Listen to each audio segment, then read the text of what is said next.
If you're in your 40s, 50s, or 60s, you're invisible. Okay, not really, but that's what society, who is obsessed with youth, wants to say about us. And did you know that 1 in 3 adults over 45 is living with loneliness? And that's not a good thing, but that's not all. They're also living with the idea that they feel invisible, unseen, unheard. I mean, come on, society. Women don't expire. I'm sharing 5 things you can do to remain or reboot or get more visible at 40, 50, 60 plus. Hello there. I'm Barbara Brooks. I'm your pro age guide and the owner and founder of Secondact Women. I'm also a pro age speaker, speaking on the power of women over 40 in the workplace and everywhere in between, and also multi-generational teams. That's my backhanded way of keeping us and letting corporate know that we are of value. I am a solopreneur and living here in Denver, Colorado. So this YouTube channel is like a good 80s mixed tape. It's blending entrepreneurship, career, and life over 40, 50, 60 plus. And you know how old I am? I'm 58. Yes, I am aging out loud and unapologetically. Did you know that women over 40 in the United States are the fastest growing demographic in entrepreneurship? That's right. We own the economy. It's built off of our backs. Yet again, society wants to consider us invisible, unseen, unheard, all that crap that we are not going to stand for, because again, we are a superpower and visibility should be part of our powers. So here's the thing. Visibility is a choice. You know, at this age, we know that, but are we doing anything about it? Are we allowing society, our coworkers, our family, our friends, are we allowing them to say we're over? Are we allowing them to not hear us? Are we allowing them to say that we are over and we should be retiring or looking forward to retiring or not swiveling careers and not starting companies? No, we should not be allowing anyone, let alone ourselves, to be seen as anything other than visible. I'm giving you 5 actionable things that you can do. And while some of them will seem like common sense, I want you to really heed the advice. I want you to take them in and think, yeah, I could or should or would be doing those if I didn't let others stand in the way. Okay, so are you ready? Let's get ready to rock your visibility. And one of 5 ways that you can own your visibility, reclaim it, reboot it, whatever it may be, because it's all yours. Number 1 is owning your story. You have a story. Everyone has a story. And that is also a part of your brand as this human being over 40, 50, 60 plus. You have to reflect on your journey first and foremost.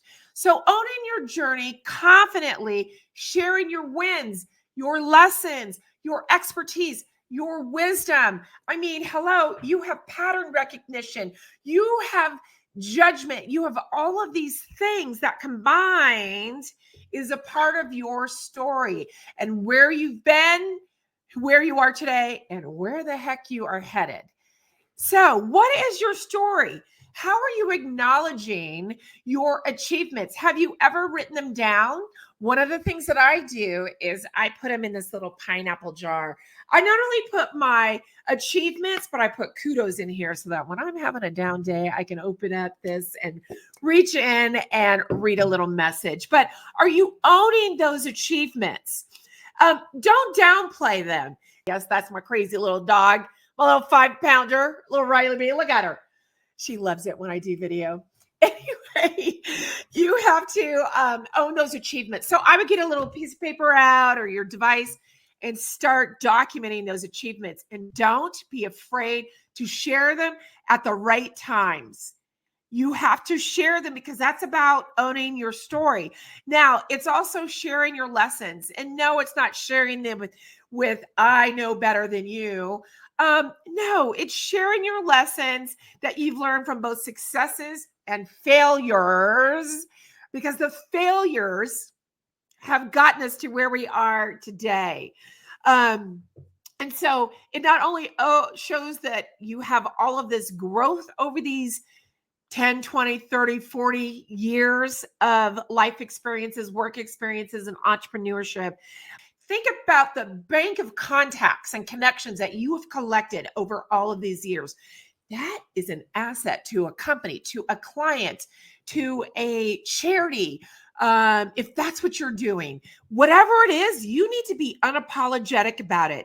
There is no need to shrink away from that. You have earned the right to brag. I said brag about your experience. Own it and share it with confidence, because this is how you build, rebuild, reboot, reframe your brand.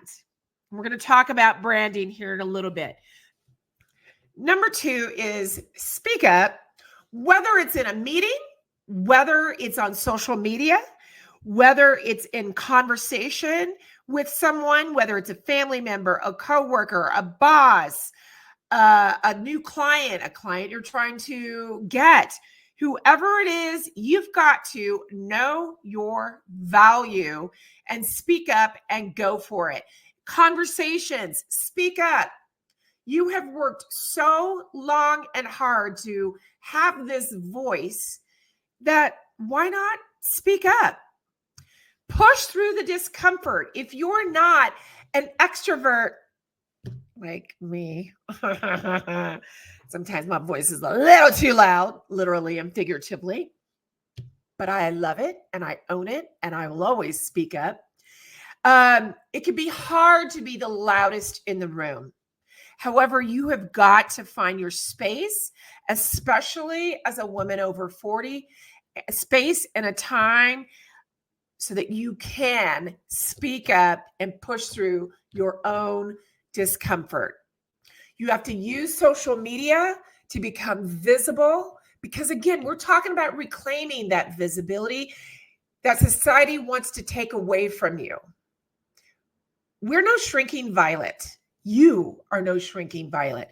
And so use social media as your second, third, or fourth voice. Use it. You have things to say. Be a thought starter online. Platforms like LinkedIn are so underused for some.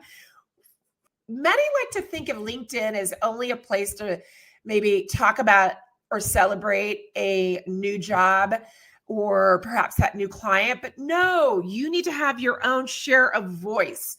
If we're talking market share, your own market share of your voice amongst all of those voices out there. Speak up on LinkedIn. Use it as your second voice to be heard. Become an expert. Well, you're already an expert in probably several different things. Use that expertise that you have here and use it here. Use it inside of LinkedIn or Instagram or YouTube or Blue Sky or Facebook, inside of groups that you're a part of on social media.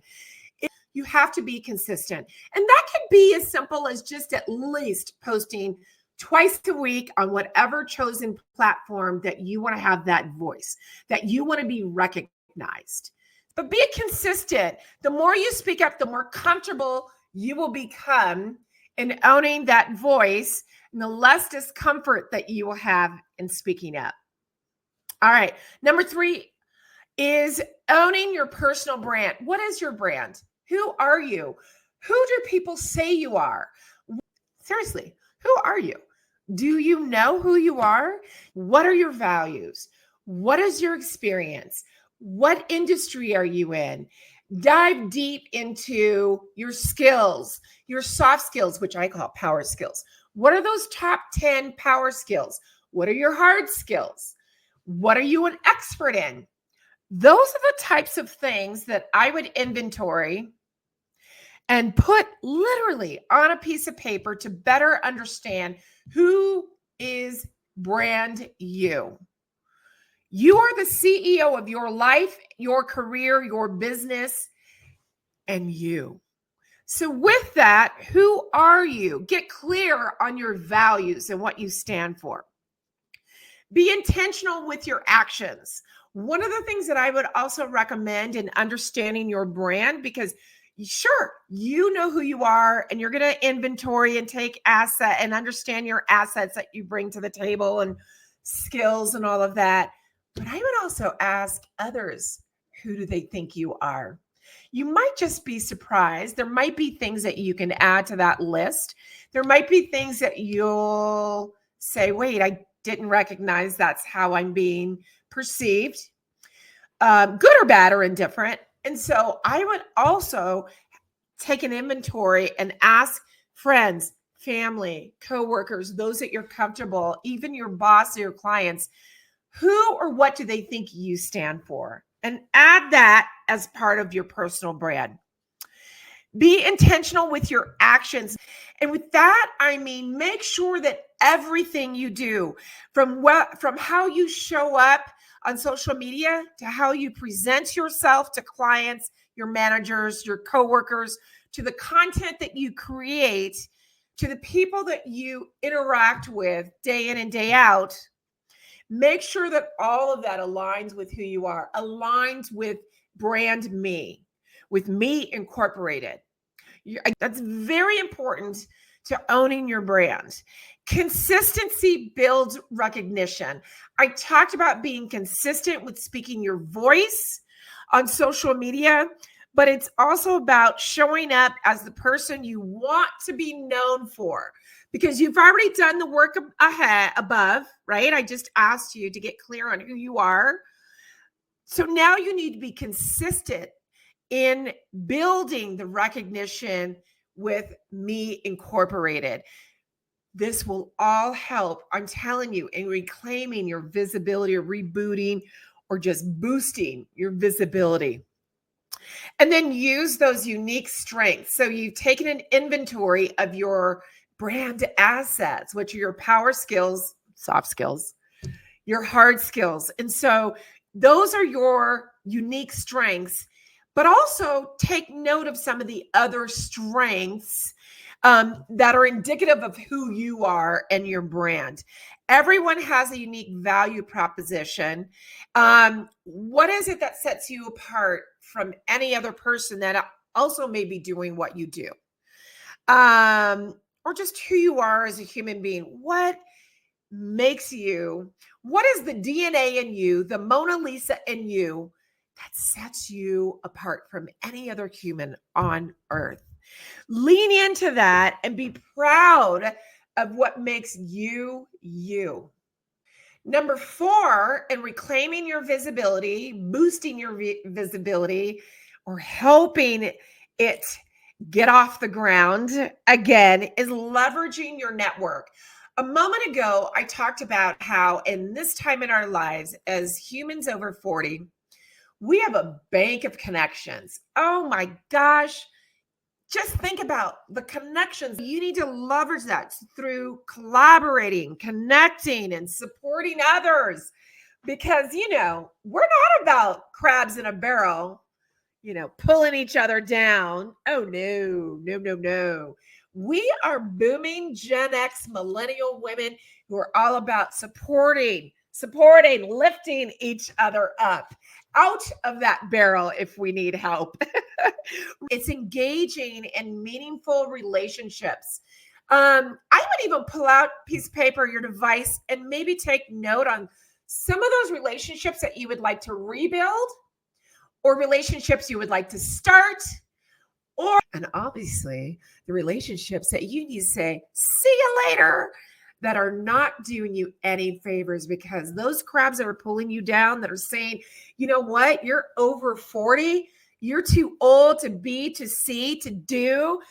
Oh, heck no. You do not need those crabs at all in your life. It's about supporting and being supported. And then it's collaborating on projects. That's a great way to expand your visibility as well, is if there's a project you're working on or someone is working on that is in sync with what you're doing, partner with them. There could be a lot of good that comes out of that. And be visible within your communities. And that's really all about posting, sharing, reposting, repurposing content from other people, whether it's in your online groups, your book club, your movie club, your going out club, whoever it may be. It's also about just being visible and sharing who you are and what you do. Because again, you just never know what's going to come back to you. And number 5, I've talked about it a lot. It's being consistent. That's like the underlying thing. You can't create a routine. You can't decide that you want to be visible without being consistent and saying, I am going to get real about this, put it on my calendar, or at least put it in my brain or on Alexa. She says hello, I'm sure. To remind yourself that you need to do all of the things above. You have got to create a routine. You've got to stay top of mind when it comes to others. And that is, again, being out there, showing up, having a voice in meetings. Being consistent is not a one-time act. It's doing the work. You've got to do the work. And lastly, being consistent, resiliency. Resiliency matters. You've got to keep going. You have to remember that consistency builds momentum. And if you want to remain or get or be visible, you've got to be resilient. And you are a woman, so it kind of comes with it. So there you have it. 5 tips, hacks, things, actions that you can today to reclaim your visibility at 40, 50, 60 plus. As what I call a booming Gen X millennial woman, those are 5 things that, again, you could do. And I'm curious, which of those things will you embrace starting today? What will you do in 2025 to get visible? What will you do? All right. So remember, visibility isn't just about being seen. It's about being recognized for that darn value that you have built up over 20, 30 plus years. And so you've earned the right to be seen. Don't wait for permission. Show up, own that space that you deserve, and reclaim your visibility. The world is ready for what you have and what you're ready to serve up and what you have been serving up and what you will be serving up. Aging out loud is our mantra. It's our rally cry. Thanks for watching today. And I look forward to seeing you every Thursday right here on my YouTube channel.